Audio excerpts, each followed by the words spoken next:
I'm wondering if anyone else struggles with this too. You've worked your butt off to get where you are.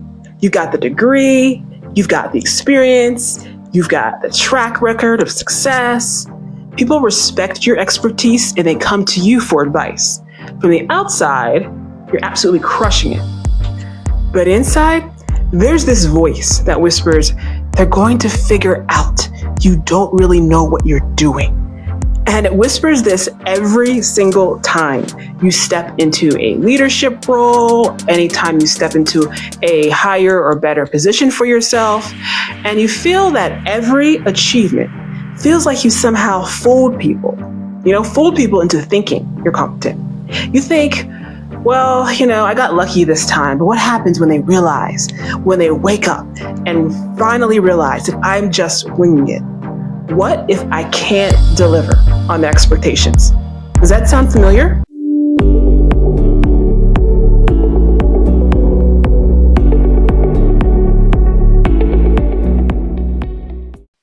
Here's what's really happening.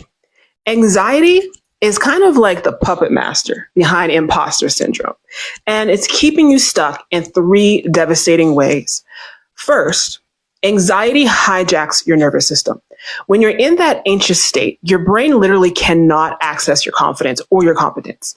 You're operating from like this survival mode instead of your brilliance, right?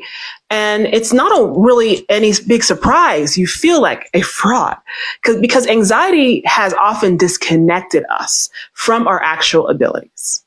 Second, anxiety distorts your perception. Anxiety makes you hyper-focus on what you don't know while completely discounting what you do know. It amplifies every mistake and it minimizes every success.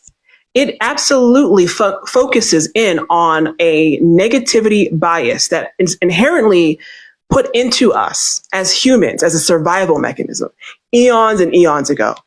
Whenever we are operating from a place of anxiety, you're not seeing reality clearly. You're seeing reality through the filter of an anxious nervous system.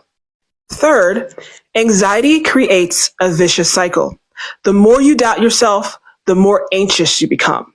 The more anxious you become, the more you doubt yourself. It's like being trapped in this circle and like this hall of mirrors where every reflection shows you your inadequacy reflected back to you instead of your expertise, instead of your skill, instead of your talent, instead of your power.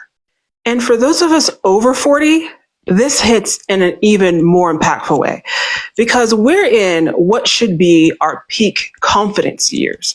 But instead, we're often dealing with a whole plethora of things going on in our bodies, in our lives, such as hormonal changes that can intensify anxiety, such as the pressure of being in senior roles while feeling uncertain and while feeling human, really. Such as watching like younger colleagues and wondering if they're becoming better or more preferred, or if we're becoming more obsolete, and such as managing multiple life demands, such as being a parent while working, taking care of older parents while working, etc. And trying to do all of this while trying to maintain professional excellence. Anxiety often whispers things like, you're too old to be figuring this out right now. You should have figured this out years ago. And things like, everyone else seems more confident than you. Why can't you just get it together? But here's the truth. Everyone else is just better at hiding insecurity. And often when we think about the most performatively confident people, whether they're celebrities or performers, they often are people that also struggle with anxiety, but they work on it, or they're just simply better at covering it up. And then for spiritually aware women, there's another layer to this as well. So often when we are working on ourselves spiritually, we know we're meant for something bigger, right? You feel called to step into greater influence and greater impact. But anxiety makes us question and ask ourselves, well, who am I to claim this authority? Who am I to take up this much space? It's like your soul is calling you forward, but anxiety, fear is holding you back. And you're caught between your spiritual knowing that you're meant for more, and your anxious mind that says you're not ready yet, you're not qualified, you don't have what it takes, and you need to work on yourself so much more with 80 million different certifications and degrees before you even think about getting started. Your spiritual practices might even increase the anxiety sometimes because you're so aware of the gap between who you know you're meant to be and how small anxiety is trying to make you remain. But here's what I need you to understand. Imposter syndrome, anxiety, it isn't a character flaw or a confidence problem, right?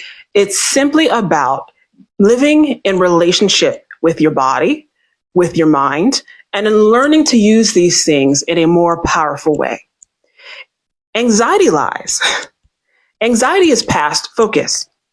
And the problem with both of these things is whenever anything is past focus, it ignores the present, where the only chance of change and evolution and being better lies, which is right here, right now, in this time that you're watching this. And the fact that anxiety lies, it means that it lies about your competence. It lies about your qualifications. It lies about what other people think of you.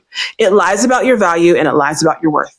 When you're operating from a calm, grounded, present nervous system, you naturally will begin to access your confidence. You'll naturally begin to access your expertise and your inner knowing and your intuition and your natural guidance. You won't question whether you belong. You know that you do. And the women who seem to have unshakable confidence the most, they've learned to regulate their nervous system first. They've learned to quiet the anxiety so that their actual competence can shine through. So here's what I want you to remember. Your imposter syndrome is not evidence of inadequacy. It's evidence of an anxious nervous system that needs support. Your expertise is real and it's valid. Anxiety just makes it hard to access that and to trust yourself. You belong in every room you've earned your way into. Your achievements, your experience, your perception, the way you see the world, all of these are valid and they are proof of your qualifications on their own. Your sensitivity, your depth, right? Their spiritual gifts, your emotional energy, okay, are not liabilities. This is something that often happens in a very masculine, patriarchal world that we move in. These things have value and they have power. Calm confidence is your natural state. Anxiety is their interference. It's not your truth. You don't need more credentials. You don't need more degrees. You don't need more certifications. You need less anxiety. You need less fear blocking your power and your brilliance. So if any of this resonated with you, definitely reach out. Let me know in the comments. Let me know if there's anything in particular you'd like me to do a video on. And remember always that you're not broken, right? You're definitely not alone. You're just experiencing what happens when a brilliant mind operates through an anxious nervous system, okay? Your competence was never the problem. Your anxiety is just really good at convincing you otherwise. So that's it. My name is Keisha Dent. I'm a certified hypnotherapist. And I want you to remember always, in order to change your life, you must first change yourself. Thank you so much. And I look forward to seeing you next time.